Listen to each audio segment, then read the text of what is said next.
On November 11th, 2019, I attended the Canadian Pacific Remembrance Day ceremony in Ogden. The ceremony was held in CP's Memorial Square, close to the headquarters building. It was built to pay tribute to the 100th anniversary of the beginning of World War I. When I arrived, the bagpiper was playing Flowers of the Forest. I was pleased to see a large crowd congregated here on this very important day. Remembrance Day here in Canada is similar to Veterans Day in the US. We remember those who gave their lives for our country, those who fought in not just the World Wars, but also the wars that followed. The Canadian Pacific Railway was largely involved in the First and Second World Wars. During the First World War, CP employed 6,000 extra workers. This provided jobs to people in a time where jobs were scarce and not guaranteed. Perhaps their most honorable decision, however, was made when the troops arrived home from fighting overseas. Canadian Pacific found jobs for 13,112 ex-soldiers, and 7,573 folks that previously worked for the Canadian Pacific were able to resume work with the company in one way or another. In their very own home shops, Ogden and Calgary, and Angus in Montreal, CP not only maintained their own equipment, but also built hundreds of tanks and weapons. This photo from the Angus shops in 1942 shows men working on a Valentine tank in the background, while another works on steam locomotive bells in the foreground. CP built thousands of guns for the war effort. In World War II, the Ogden shops in Calgary worked at a furious pace to manufacture a total of 6,000 guns and 1,650 gun mounts that were used on Allied warships, all of which were manufactured to assist the Allies in the struggle against the opposing threat of Germany and the other Axis powers. Ogden shops looked a lot different then than it does now. CP built 1,420 Valentine tanks for Russia to help them push back against the Nazi attacks in 1941. Here, H1b Hudson 2801 is shown beside a row of newly built Valentine tanks at CP's Angus shops in Montreal, likely only hours before the tanks were loaded onto flat cars destined for the nearest seaport. In addition to manufacturing components for the war effort, the Canadian Pacific also shipped thousands of soldiers by rail from all over the country. It was not uncommon, especially in the First World War, to see passenger trains dedicated to soldiers. This, of course, included the use of hospital cars designed to transport patients from various entry points in Canada to the nearest hospital. With a majority of men off fighting overseas, CP hired women to occupy the jobs the men had left behind. Mechanics, brakemen, machinists, firemen, wipers, all positions important for a railway of the steam era, needed to be filled. This image shows Myrtle Pearson and Julia Patrish working as wipers on CP. After a steam engine completed its run, a wiper would clean and maintenance the locomotive, preparing it for its next assignment. This was a very touching ceremony, remembering those who fought and died in the wars, and also mentioning CP's involvement and sacrifices. I highly recommend attending this ceremony if you can. It is one of the most touching Remembrance Day ceremonies I've attended. I wish I could have filmed more of it, but my camera wasn't responding well to the cold, and because of the sheer number of people, I wasn't able to get close enough to the service to do it justice. As the ceremony drew to a close, CP opened up their Heritage Pavilion to the public for hot chocolate and light refreshments.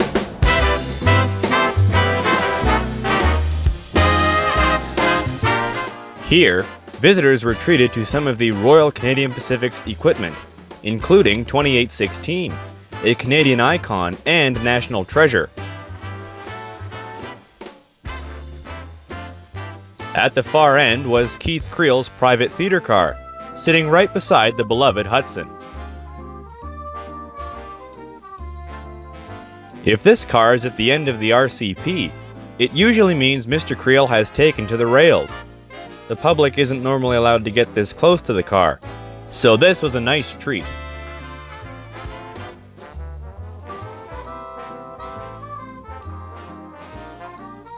This was a wonderful event, with the warm, inviting feeling, the slideshows of historic rail equipment, all while drinking hot chocolate in between a restored business car and a steam locomotive. CP sure knows how to treat their guests. Though the privilege to view Building 3 was magnificent, the main event was this: 5 SD-70 ACUs, numbered 7020 to what should be 7024, designed to honor the Canadian and US militaries. These cards explained the unit's paint schemes, and they were always accompanied by a crowd. They even had souvenirs for the occasion.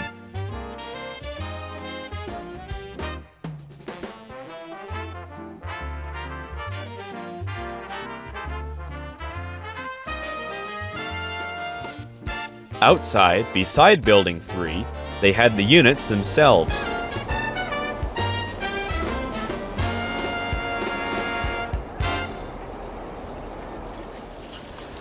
As you might expect, this was a very popular site for rail fans, but to the pleasure of the railway, the units were also well received among the veterans attending the event. The paint schemes for these locomotives were basic, but they do their jobs well. Not too crowded, but also not too plain.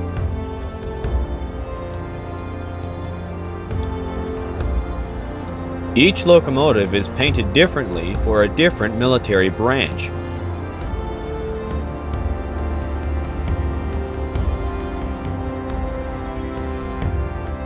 "7020 is painted NATO green with black lettering for modern military vehicles in temperate regions.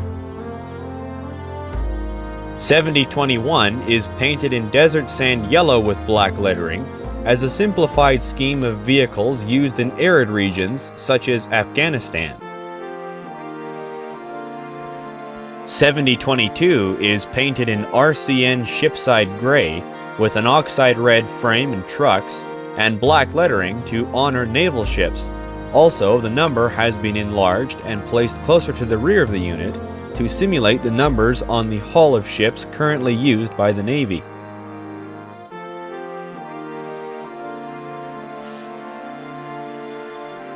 "7023 is painted ghost gray and medium gray to make up the sky camouflage scheme used on CF-18 fighter jets, accented by black lettering. The number font is also currently used by the Royal Canadian Air Force. 7024 was renumbered to 6644 as an homage to D-Day, June 6, 1944, when the Allies stormed the Normandy beaches, resulting in a victory, one of the factors in Germany's surrender. The locomotive is painted to resemble Spitfire planes used in the war, using RAF dark green and RAF ocean gray for the main camo colors, accented by RAF Rundle yellow and white lettering. It also has the 18-inch invasion stripes that were added to the equipment before D-Day.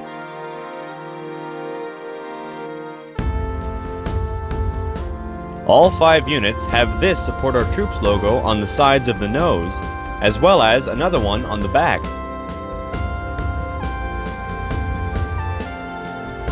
Four of the 5 locomotives have a Canadian and US flag on the sides. Canadian is on the right and US is on the left.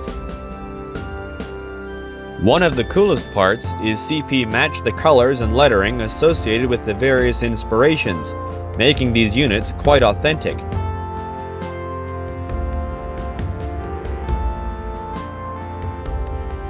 While filming the new Support Our Troops units, I couldn't help but notice 6711 was idling out back.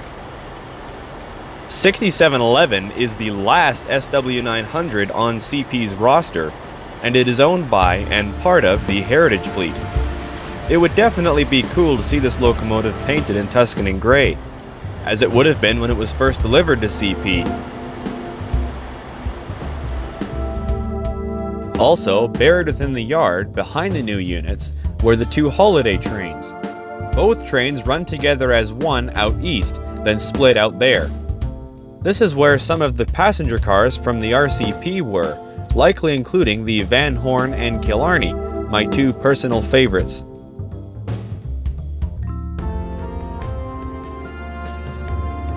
This is probably the only time all 5 units will be together, and this clean, though CP has promised to maintain the paint as a symbol of respect for the men and women who have served in the armed forces.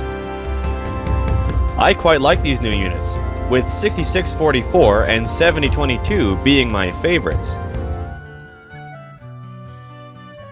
I think these locomotives do their job well, and it's also cool to see CP doing something a little different than usual. They fought and some died for their homeland. They fought and some died, now it's our land. Look at his little child, there's no fear in her eyes. Could he not show respect for other dads who have died? Take 2 minutes, would you mind? It's a pittance of time for the boys and the girls who went over. In peace may they rest, may we never forget why they died. It's a pittance of time. It takes courage to fight in your own war. It takes courage to fight someone else's war. Our peacekeepers tell of their own living hell. They bring hope to foreign lands that hate mongers can't kill. Take 2 minutes, would you mind? It's a pittance of time for the boys and the girls who go over. In peacetime our best still don battle dress and lay their lives on the line. It's a pittance of time.